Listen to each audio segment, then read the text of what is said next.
আজি বনাম boil chicken. তো এইখিনি হৈছে মোৰ চিকেন। বাকীখিনি আপোনালোকক প্ৰচেছিং কৰি দেখাই আছোঁ। নমস্কাৰ বন্ধুসকল, আজি মানে এটা নতুন ভিডিঅ'লৈ আপোনালোকৰ মাজলৈ আহিছোঁ। আজি বনাব লৈছোঁ মই বইল চিকেন। তো ভাবিলোঁ আপোনালোকৰ লগত মানে কি মোৰ মানে কি ভিডিঅ'টো শ্বেয়াৰ কৰোঁ। তো আপোনালোকে ভিডিঅ'টো শেষলৈ চাব বুলি আশা ৰাখি।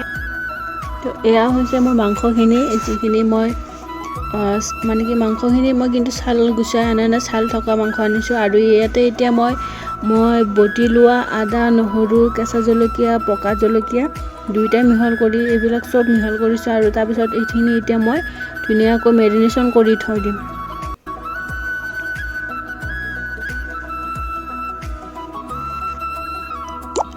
আৰু এতিয়া ইয়াতে দিম মই নিমখ কমকৈ ইউজ কৰিম, পিছত লাগিলে দি দিম। হালধি ব্যৱহাৰ নকৰোঁ বা কোনো ধৰণৰ তেল ইউজ নকৰোঁ। আজি এনেকৈয়ে বনাম মাংস। আপোনালোকে ভিডিঅ'টো শেষলৈ চাব বুলি বহুত মানে কি আশা ৰাখিলোঁ আৰু স্কিপ নকৰাকৈ চাব। তাৰপিছত এতিয়া এইখিনি মোৰ সানি লোৱা হৈ গ'ল। এইখিনি প্ৰায় আধা ঘণ্টা 45 মিনিট সময় এনেকুৱাকৈ মেৰিনেশ্যন কৰি মানে ৰাখি দিম। আৰু 30 minutes later. এয়া চাওক, আধা ঘণ্টা বেছি হৈ গৈছে, 45 মিনিট হৈ গৈছে।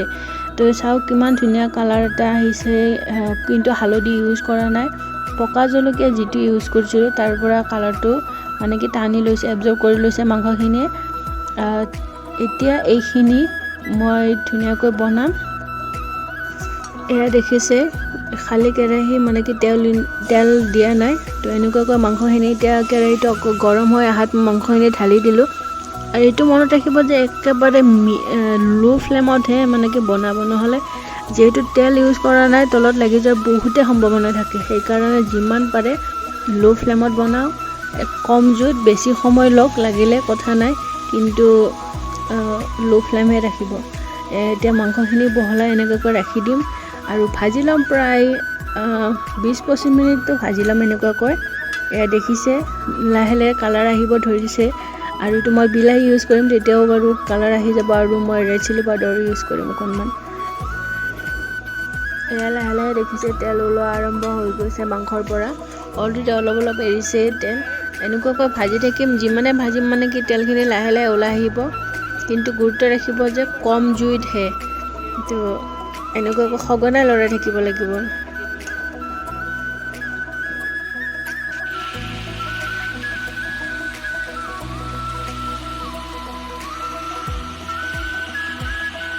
তো দেখিছে মাংসই লাহে লাহে তেল এৰিছে, দেখিব পাইছেনে নাই নাজানো, দেখিছে চাগে তেল লাহে লাহে এৰিছে।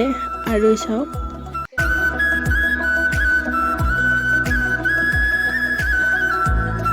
তো 20 মিনিট ভজা হৈ গ'ল। এতিয়া মই ইয়াতে ব্যৱহাৰ কৰিম কাটি থৈছোঁ মই অলৰেডি। ইয়াত পিঁয়াজ, আলু, বিলাহী এই তিনিবিধ ইউজ কৰিম। আৰু আকৌ 20 মিনিটৰ কাৰণে তেনেকুৱাকৈ কম জুইত মানে কি লাহে লাহে ভাজি থাকিম। আৰু এতিয়া মই এইখিনি ধুনীয়াকৈ মিহলাই ল'ম। আৰু বিলাহীৰ পৰা অকণমান হ'লেও পানী ওলাব, তো সেইখিনিৰেও তাৰমানে কি মাংসখিনি ভজাত সহায় হ'ব। দেখিছে কিমান ধুনীয়াকৈ তেলবিলাক ওলাই আহিছে। সেইকাৰণে মাংসটো আনিলে আপোনালোকে ছালযুক্ত মাংস আনিব।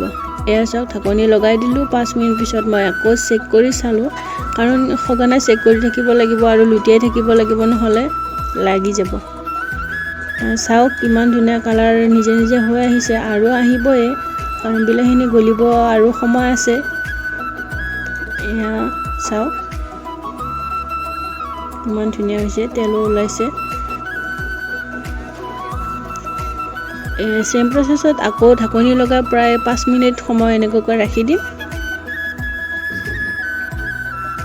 5 মিনিট পাছত চাওক ইমান ধুনীয়া কালাৰ আহিছে। এইটো কোনে ক'ব যে ইয়াতে মই তেল ইউজ কৰা নাই বা হালধি ইউজ কৰা নাই বুলি।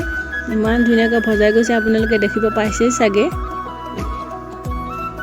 আৰু গোন্ধটো যে ইমান ধুনীয়া গোন্ধ আহিছে, আপোনালোকে সঁচাকৈ কৈছোঁ বনাই খাব ঘৰত এনেকুৱাকৈ। খুবেই ভাল লাগে খাবলৈ, আৰু স্বাস্থ্যৰ কাৰণেও ভাল, কাৰণ আজিকালি যিহে বেমাৰ আজাৰ হৈছে, সেইকাৰণে তেলটো প্ৰায় কমাই খাবই লাগে আমি।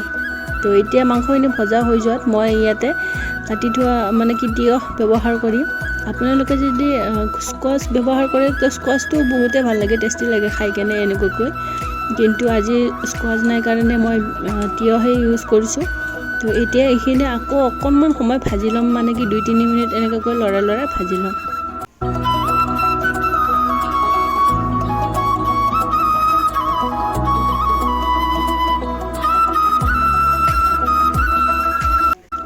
দেখিছে ধুনীয়াকৈ কালাৰ আহি গৈছে ভজা হৈছে অকণমান তলত লাগিছে বাৰু সেইখিনি লাগে আকৌ নাই কথা নাই তো এতিয়া মই ইয়াতে ইউজ কৰিম ৰেড চিলি পাউডাৰ প্ৰায় এচামুচ ইউজ কৰিম আৰু এইখিনি আৰু অকণমান 2-3 মিনিট সময়ৰ কাৰণে মানে ভাজি ল'ম আৰু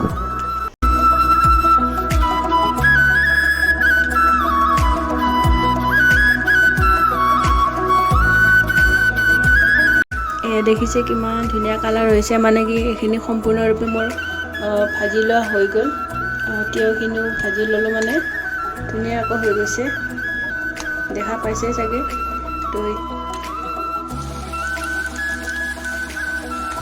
ফাইনেলি ধুনীয়াকৈ ভজা হৈ গ'ল মানে কি কমপ্লিট হৈ গ'ল এতিয়া মই ইয়াতে পানী ইউজ কৰিম পানীখিনি অকণমান বেছিকৈ দিম কাৰণ কিয় মাংসখিনি সম্পূৰ্ণ সিদ্ধ হ'ব লাগিব কাৰণ বইল চিকেন বুলিছে যিহেতু গতিকে এইখিনি মানে কি ধুনীয়াকৈ বইল কৰি ল'ম বেছিকৈ পানী দি মানে কি অলপ টাইম মানে কি উতলাই ল'ম আৰু তো পানী দিয়া হৈ গ'ল এতিয়া লাষ্ট নেমু অলপ দি দিব লাগে কাৰণ মাংসত নেমু দিব পাৰিলে ভাল হজমো হয় প্লাছ খাবলৈ ভাল আৰু মাংসত সেইকাৰণে বইলত মানে নেমু অলপ দি দিলোঁ আৰু এই চাওক কিমান ধুনীয়াকৈ মাংসখিনি মানে কি উতলি আহিছে আৰু এতিয়া আৰু ঢাকনি লগাই প্ৰায় এনেকুৱাকৈ 10 মিনিট সময় ৰাখি দিম ভালকৈ সিজি যাওক এয়া 10 মিনিট পাছত দেখিছে কিমান ধুনীয়া কালাৰ এটা আহিছে মানে কি ৰেড চিলি ইউজ কৰিছোঁ প্লাছ আপোনাৰ ইফালে থাকিল বিলাহী তো সকলোৰে মানে কি কালাৰবিলাক উঠি আহিছে আৰু মাংসৰ যিটো তেল নিজা তেল এটা আছে সেইটো তেলো মানে কি ধুনীয়াকৈ ওপৰত আহিছে